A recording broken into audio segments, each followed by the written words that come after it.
Right, 19 August 2024. And today I'm going to be giving you an update on everything that has happened today and also what is going to happen next. So today we've got quite a number of events that have taken place. And firstly, I want to start with what has happened in Gokwe. So you know that in Gokwe, there were a lot of arrests. So people were arrested. You saw a few people that were demonstrating, but those were not the only people that were arrested. So there were a large number of people that were arrested in Gokwe. Police went from house to house, picking up CCC supporters, especially councillors, in the lead up to the SADC summit. And today, I'm happy to say most of those people have been released. That is the people that you saw with placards, and also people that were picked up after they attended a meeting. So police went from house to house and picked up Gokwe villagers and arrested them and kept them leading up to the SADC summit. So those people have been released, and most of them are in the hands of the CCC Welfare Department. So my understanding is that this afternoon, the CCC Welfare Department has taken care of all the arrested Gokwe villagers, including the councillors. So the families were not advised where those people were, but now everyone must be knowing where their family member is in Gokwe. So that is the Gokwe people who were arrested. Then secondly, we have the people from Mutare. There's no information on what has happened to the people from Mutare.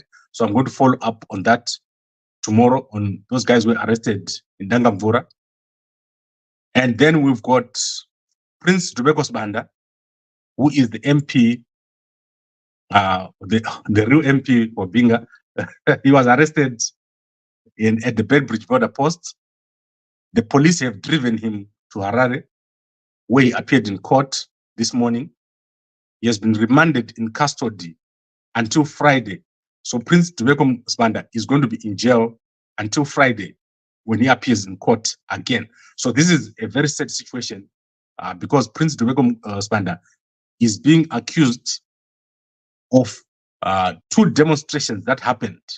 They're accusing him of being the person that was behind the two demonstrations and the blocking of roads that took place leading up to the SADC summit. So on the 16th and the 17th, some people blocked roads in Harare and bent tires.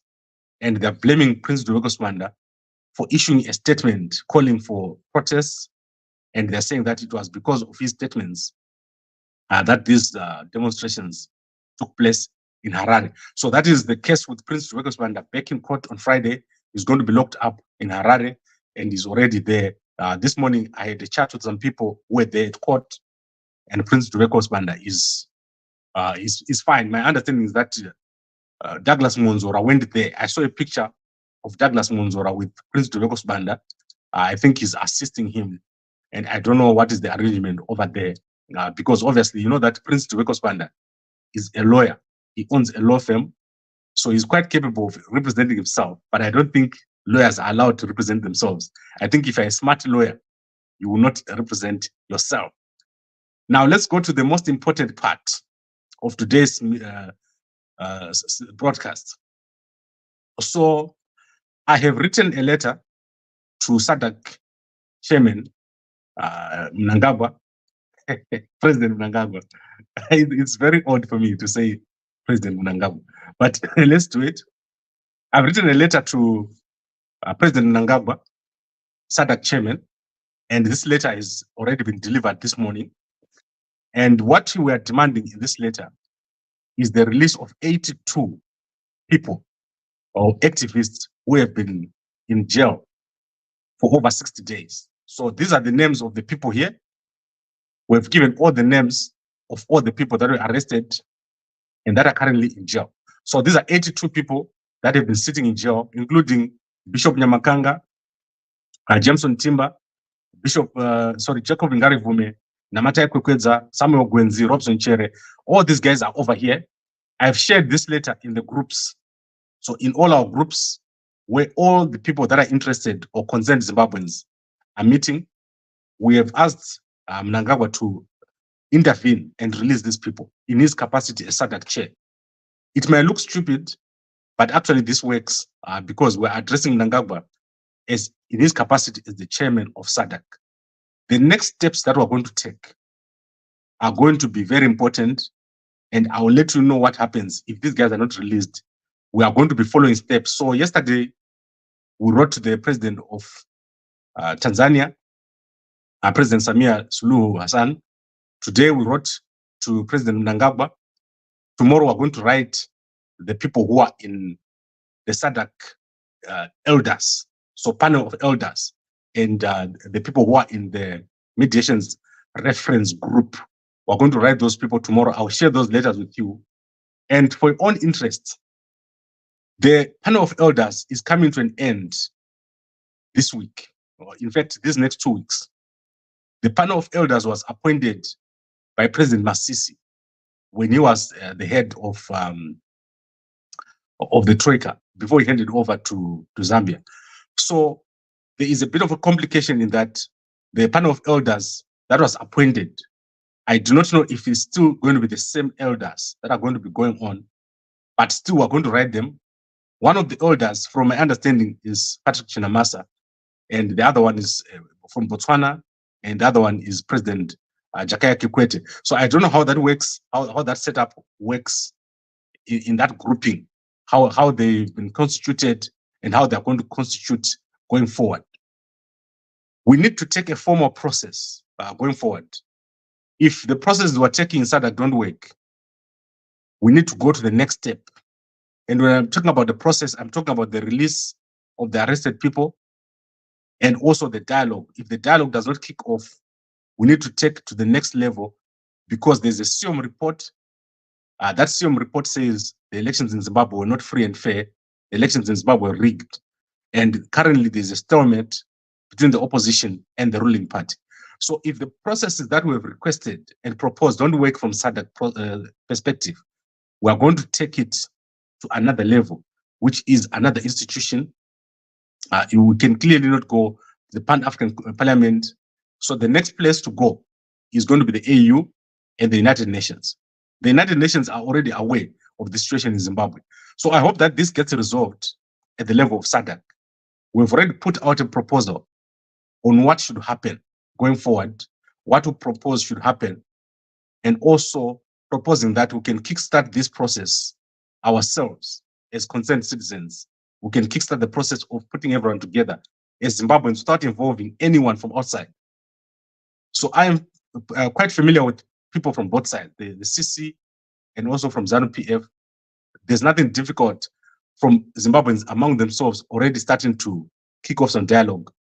And I know that there's appetite among people in ZANU-PF and among people in CCC to kickstart a dialogue so that we can address the economic and political issues in our country. And once that is done, then SADC can take over and do the mediation, because this dialogue cannot go on without mediation. The mediation that is needed in Zimbabwe is to address the reforms. So there are a number of reforms that are required in Zimbabwe before you can do anything. Right now, Zimbabwe is not ready for an election. And therefore, what needs to happen is, once ZANU-PF has a team and CC has a team, or Chamisa has a team, these teams need to come together and work on a roadmap of what needs to be addressed in the country, leading to a transitional system that will take us to 2035. And if you're going to change the way elections are held in Zimbabwe to 2035, you need a referendum. So all this has been put in place in the letter that we've put out to SADC and the proposal that we've sent out to SADC. If you want to see that letter, you can just WhatsApp me and I'll send the letter to you. But it's better for you to join our groups so that I don't have to delay, because I take a long time to respond. If you send me a WhatsApp, you can be sure that there's 200 other people who have sent me a WhatsApp ahead of you. So we have proposed a process of dialogue that will take us to an election in 2035. And then, a transitional authority to 2035, and probably an election in 2040. By that time, our country will have normalized. At the moment, Zimbabwe is not normal. It's a crazy country, and things that are happening in the country are such a way that if you have an election now, next year you're going to be having another dispute. So I think what I want to do is I want to just share the letter with you so that you can see what I'm talking about here. The letter to President Samia of Tanzania. So this is the letter which we wrote here. It has a dialogue process, which is the pre-dialogue 1 month, the mediation technical team's establishment 1 month, the mediation phase, which is 6 months, and then the referendum, which is 6 months. So this will then take us to a process, and that process is not outlined in this letter. It will be part of the negotiation. But my suggestion would be taking Zimbabwe in a different direction. And the different direction that I'm talking about is a country where there is consensus. There is too much fighting among the Zimbabweans, especially the politicians, and it's not productive. People are not being productive. And if you can see what is happening, the issues that people are fighting about, there are conspiracy theories, there are petty jealousies, there are lack of a plan. There's a general lack of a plan. If you look at Mnangagwa, Mnangagwa does not have a plan what to do right now. If you ask Mnangagwa what is going to happen now that you're SADC chairman, he does not know. I can assure you that right now Mnangagwa doesn't know like who to call at SADC if he wants anything. This is because Zimbabweans are just generally moving around without a proper plan. And that is why we've come up with a 50-year strategy. And the 50-year strategy for Zimbabwe is a document that outlines what needs to be done in Zimbabwe to make it the most successful country in the region. And one of the pillars is obviously tourism. So at the top of everything that should happen in Zimbabwe, we should become an attractive tourism destination. That means our economy should function and we should be connected. So high-speed connections around the country through rail, fast high-speed rail. This is something that I've been talking about and I'm going to be outlining a lot. Then we also need infrastructure to be built. Our country has collapsed. I was talking to someone who drove to Victoria Falls last weekend, and they're saying the road is so bad. And when you get to Victoria Falls, it's not really a tourism destination that you can compare with, for example, Cape Town or other African tourism destinations. So for Zimbabwe to do well, you need to fix infrastructure, you need to fix tourism, you need to fix, finally, the military part, the role of the military in the country. Our country is run by a military that is not properly structured. They spend the whole time doing press-ups, driving around and drinking beer. So those are the three things that our military is currently doing. And it makes me laugh when I think about a whole bunch of soldiers who don't have a plan of what to do next. So you need to put these soldiers in what we call engineering corps, and I've been saying this for a very, very long time. But you need a strategy, you need a proper document that outlines what needs to be done. So these are some of the things that you need to put in the referendum to restructure or to re-architecture our country. So I'm very excited. People are buying into these ideas, and we need to move away from short-term planning. So right now, if you look at ZANU-PF, they currently are planning for 2028 or 2030. Those are poor plans. There's nothing that you can do over there. So now let me look at the comments and then we can go. Koma Joe, what type of referendum that takes 6 months to be serious, guys? Yes, a referendum takes more than 6 months because you have to campaign, you have to... Anyway, this is not cast in stone. I just want you to know that the referendum doesn't take a short time. The planning phase and the ballots and all that takes more than 6 months. And then Koma Simba says ZANU-PF has injected hatred among Zimbabweans. It's not only ZANU-PF. Look at what is happening with Opo Chungono, Ibo Mandaza, and the other Zimbabweans. I think those kind of situations, they show you what the Zimbabweans are like. There's too much polarization among us. And it's very difficult for people to have a conversation. If we don't agree, there are no platforms where we can meet and talk. So where do you go if you want to talk to Mnangagwa right now? Today I spent the whole day looking for Mnangagwa's email. His email was in government, bouncing back. I had to go to SADC to send Mnangagwa an email. This is the same with Chamisa. I know Chamisa's contacts, but I'm sure half of you don't know where to contact Chamisa and who to contact. If you call most of the guys who work with Chamisa, most of them don't respond. When they respond, they don't know what's happening. This is the similar situation with the ZANU-PF side. There are no platforms where people can share information. You have seen what the US administration have done since the coming in of President Joe Biden. Every single day, they are giving an update on the situation in the country, and you can easily find people to contact. In Zimbabwe, that doesn't exist. You can, right now, Chwenga is in India. You don't know why he's there. You don't know what is happening. Those are the kind of things that I'm talking about. You have a country where things don't function. The government is not working as a unit. And these are some of the things that need to be addressed. Our country is in a position where if you leave it the way it is right now, you will come back in 100 years and it will still look the same. So you need to rapidly industrialize and rapidly develop. And that needs a different approach, not this business that is taking place. And I put this squarely on the shoulders of the military and the security services. These guys are they're focused on the wrong things. And this is what needs to be fixed first. And the dialogue should focus on that security services reform. Goma said, Gambakwe, it's not like consulting the witch to hope he will tell you that you're not a witch, you're bandaging the serpent. No, Mnangagwa is a SADC chair, and when I write him a letter, I copy a lot of people.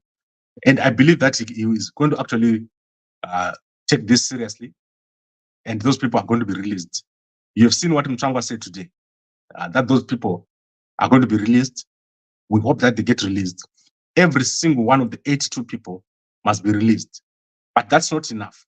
We need our country to allow protests. We need our country to allow dialogue. I should not be afraid to go to the border. So look at Prince Dubeko Sibanda. He was walking to the border at Bedbury and he got arrested. We should not have those situations. That's a poor use of intelligence. Why do you arrest someone who's not running, someone who's coming into the country? So I think that is crazy, what is happening in our country right now. And we need to make sure that this is addressed. Nkoma Gift says, Gambakwe, I have no doubt you are fighting for a worthy cause, but I feel you have a hidden agenda. You want to get into politics, or alternatively, you belong to the Chwenga faction. Okay, Munaruku Chwenga faction, not Padre. I'm not into politics, guys. Let me tell you what I'm all about.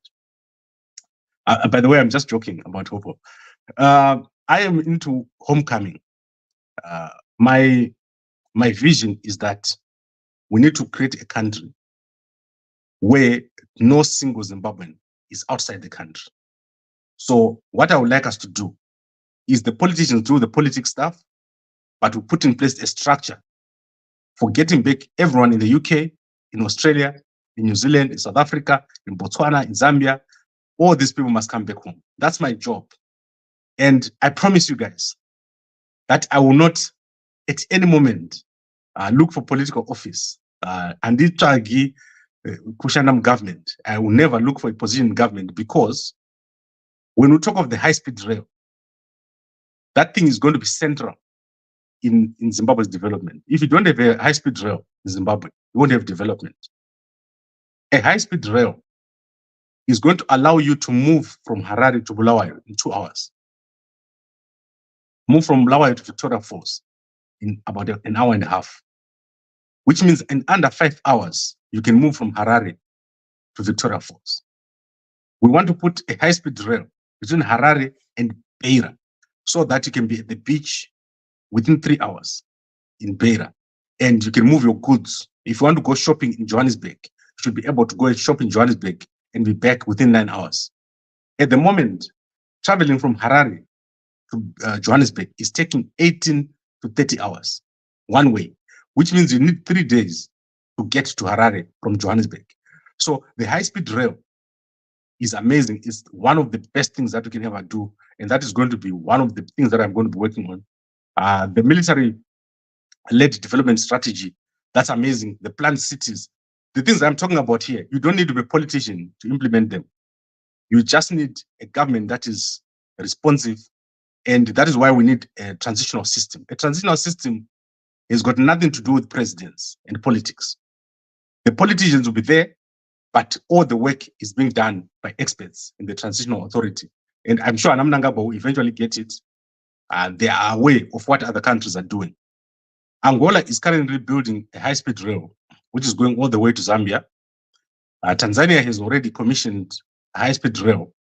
And you need to do the same in Zimbabwe so that a tourist who comes to our country can rapidly move around. Also, our currency has collapsed. You need that currency to work. Those are the things that I'm talking about. I'm not talking about short-term things. 50-year strategy. Right now, I'm 40. Okay, how old am I? 49 years old, right? You add 50 years, I'll be 99 years old in 50 years' time. Guys, if I'm still alive in 50 years' time, there'll be like posters of me all over the country and roads named after me if I do 50-year strategy. But if I do 5-year strategy, that's nothing. Even SADC has gone to 2050. They've got a vision 2050. That is the strategy, how it goes. China has just completed the 100-year strategy. What China has done is, over the past 20 years, they've built over 29,000 kilometers of high-speed rail. Because rail is how you connect people. You connect them from one place to another. Imagine if you don't need a car. You just finish work, you jump into the train, and after 2 hours, you're in Bulawayo on a Friday. And then on the Sunday, by 2 a.m., you jump into the train and you're in Harare. And you go to the office from Chitungwiza. You jump into metro rail and you're in the office within an hour. Those are the kind of things you need. And currently, Mnangagwa's vision has been too small. Mnangagwa has been thinking about goats and chickens and maize and digging little holes and pulling out a little bit of gold. Those things don't take you anywhere. Tourism, that's where the game is. When your country is a place where people can go, that is amazing, and you do very, very well. And when you build a high-speed rail, you can now have housing developments all over the place. You can have industries, commerce is working, and money flows into the economy. This is what Mnangagwa has been failing to do. And this vision, we're going to sell it to the politicians and they'll deliver it. But do not be, don't have any doubts about my ability to run a government. I would be able to do it. As you know, the president is the easiest thing. You just stay out of the way. That is what you need to do when you're president. Anyone can be president. And especially someone who's got a platform, it's very easy for you to build yourself up to become a politician. But being a politician is easy. What is hard is to raise capital, to attract investments, and to develop a country from where it is right now, exponentially. Look how the Reserve Bank of Zimbabwe has failed. Adam Mnangagwa, they spend the whole day driving around, coming from one country to another, learning nothing. If Mnangagwa goes to Belarus, he comes with nothing. If he goes to Dubai, he's told us that he's seeing a police station, a security operations center at Dubai. What has happened with that? He doesn't do anything. He doesn't bring those things that he sees. Chiwenga went to, I think that was Azerbaijan or one of those countries, and he showed us the dam, right? What we expect is these guys, when they go out, they come back with these ideas and they implement them. So, like now, we are talking about high-speed rail. We need to see action on Mnangagwa's side. He started the train. I filmed the train and I showed you that train. What has Mnangagwa done with the train from Chitungwiza to Harare CBD or Harare Station? What's so difficult? The trains right now, the high-speed trains, they can run on normal rail. So all Mnangagwa needs to do is when he goes to China, he goes and asks the Chinese to give him the 8-carriage trains. He gets 4 of those. Every hour, those trains just go to Chitungwiza and back. There's already a rail to Norton. He puts one there. All you need to do is create a separate company from NRZ, which doesn't have any debt, and your rail is already running. Then you take more money, you put a rail between Harare and Victoria Falls. There's already a rail there, which is laid out All you need to do is put in place the system. But Mnangagwa, they'll never think of those things because obviously they have a short-term strategy. If they thought of borrowing 50 billion and putting it into a high-speed rail, they will have a heart attack thinking of that. But once you put yourself into a 50-year period, then it becomes easy. And China will never give Mnangagwa money because he has failed to pay back the Wange loan. I told you guys that the Wange loan of 500 million was due last year and it wasn't paid. So you need to sit back and think about what needs to be done. That is what we're talking about here. And I can spend the whole day talking about this. Gambakwe, 44 years of suffering, torture, economic meltdown, losing ETC has been too long. Now you extend that dark period with the 50 years. It's not dark periods. China has built 29,000 kilometers of rail in less than 20 years.